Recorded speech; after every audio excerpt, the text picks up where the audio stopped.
Best with McCready, and McCready's made a catch, and it's a magnificent goal! Alan Hansen did not build his reputation by making friends. He built it by telling the truth, even when football fans hated hearing it. As a player, he saw greatness from the inside. As a pundit, he spent more than 20 years separating real quality from empty reputation. That made his opinion different, because Hansen had shared dressing rooms with champions, marked the world's finest forwards, and watched thousands of footballers come and go. Very few ever forced him to change his mind. Very few ever earned lasting admiration. But 5 legends did. Some became his teammates. Some became his toughest opponents. One left such an impression that decades later, Hansen still spoke about him with genuine respect. These were not simply football's biggest names. They were the players who represented everything Alan Hansen believed elite football should be. Football intelligence, composure under pressure, leadership without excuses, and the rare ability to decide the biggest matches when everyone else disappeared. This is the story of the 5 football legends Alan Hansen rated above everyone else. Subscribe, because true football greatness should never be measured by time. Graeme Souness was not soft greatness. He was not decoration. He was control with teeth. Alan Hansen knew that better than most, because he did not watch Souness from distance. He stood behind him, in the same Liverpool side, in the same brutal matches, in the same impossible pressure. Hansen once looked back at that Liverpool team and made the point clearly.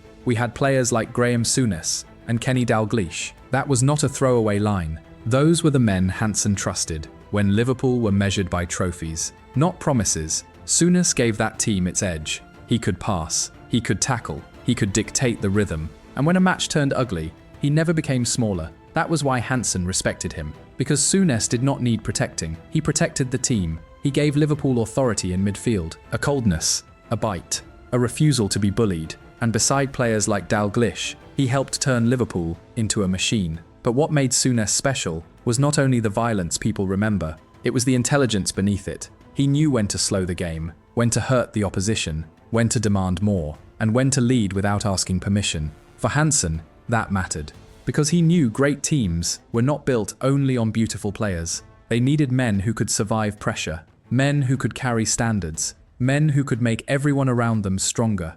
Graeme Souness was that kind of player, a warrior, a leader, and one of the footballers Alan Hansen clearly placed inside his own idea of greatness. When Alan Hansen picked his ultimate 11, George Best was always there. That choice said everything.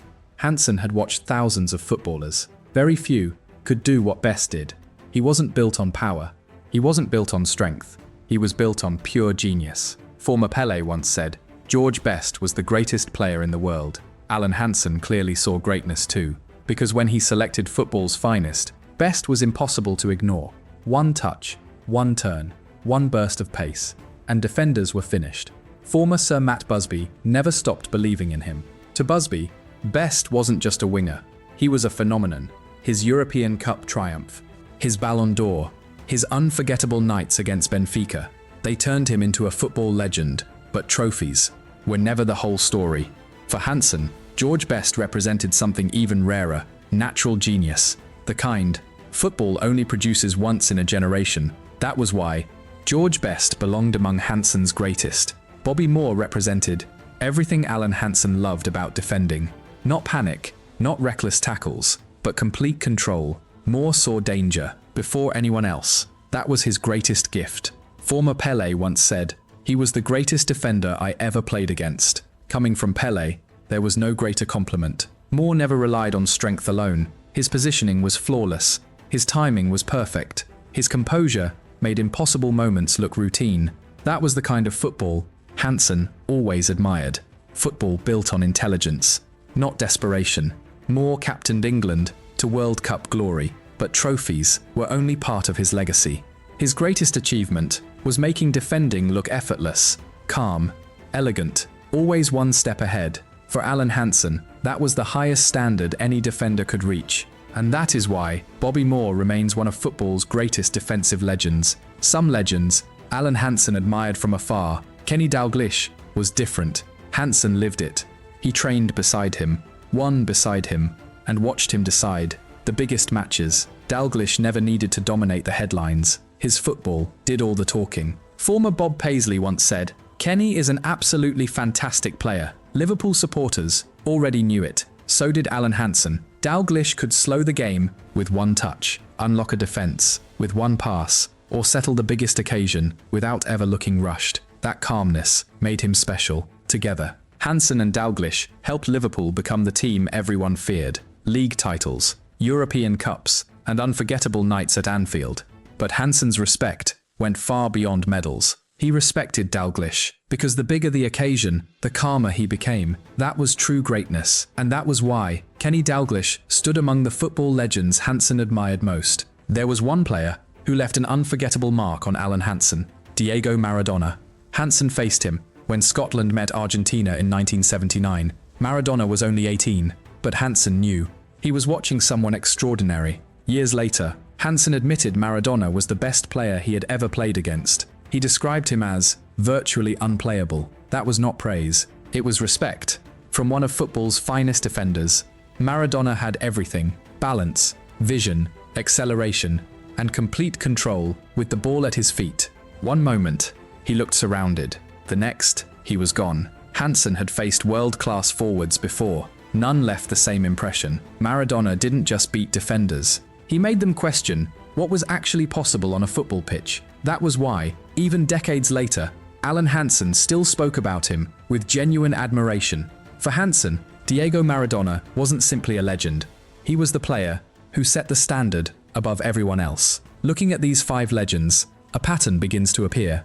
Alan Hansen wasn't impressed by fame alone. He admired footballers who thought quicker than everyone else. Graeme Souness brought authority. George Best brought genius. Bobby Moore brought composure. Kenny Dalglish brought intelligence. Diego Maradona brought the impossible. Different players, different personalities, but they shared the same qualities. They stayed calm. When others panicked, they carried responsibility without looking for excuses.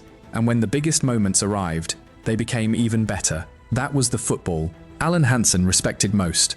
Not flashy headlines, not empty reputation, but players who proved their greatness when the pressure was highest. Those were the footballers who earned Hansen's admiration, and that was praise very few ever received. Alan Hansen spent more than 50 years inside elite football, first winning it, then explaining it.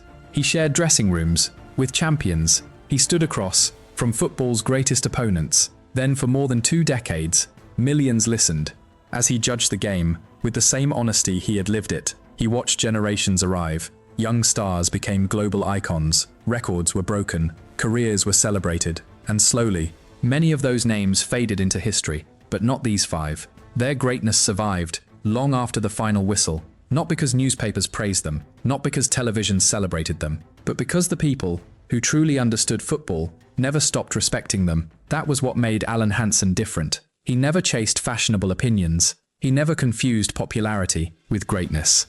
He looked deeper. Football intelligence, composure under pressure, leadership when everything depended on one decision, the courage to take responsibility when everyone else looked for someone to blame. That was the standard he measured football by. And perhaps that explains why these five men remain different. Graeme Souness brought authority when Liverpool needed strength. George Best showed that genius could leave defenders completely helpless. Bobby Moore proved that intelligence could be more powerful than force. Kenny Dalglish carried the hopes of an entire football club with remarkable calmness. And Diego Maradona reminded even the world's finest defenders that some players simply belong to another level. Years have passed. Some of these legends are no longer with us. Others have grown old. Football itself has changed. The pace is faster. The money is greater. The spotlight never sleeps. But true greatness never changes. It cannot be measured by followers, by headlines, or by endless arguments. It is recognized by those who have lived the game. Men like Alan Hansen. Perhaps that is why his judgment still carries so much weight today, because he understood that football will always remember great players, but only a very special few become the standard by which every generation is judged. And in Alan Hansen's eyes, these five men had already reached that standard. Subscribe, because football's greatest judges should never be forgotten.